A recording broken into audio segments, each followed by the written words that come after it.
Selamat pagi Indonesia. Anda menyaksikan seputar Bali terkini pukul 9 WITA bersama saya Yumas Sukmatika. Animo masyarakat menyekolahkan anaknya di sekolah favorit membuahkan sejumlah sekolah negeri kebanjiran siswa sehingga daya tampung melebihi kuota. Kondisi tersebut membuat sejumlah sekolah negeri memberlakukan sistem double shift, padahal sistem tersebut tidak diperkenankan.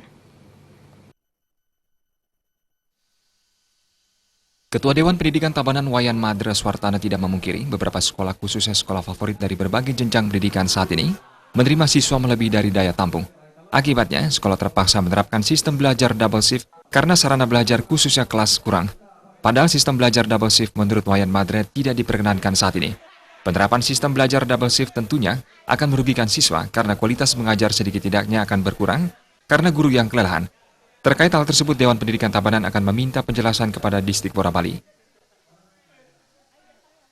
Kadis Pendidikan dan Pemuda dan Olahraga Provinsi Bali sudah sepakat kita menyampaikan tidak ada double shift.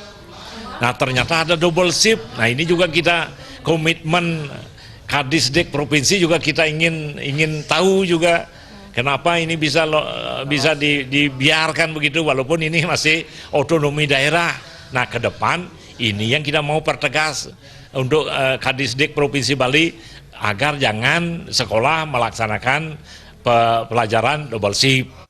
Jenny dan Joka, Bali TV.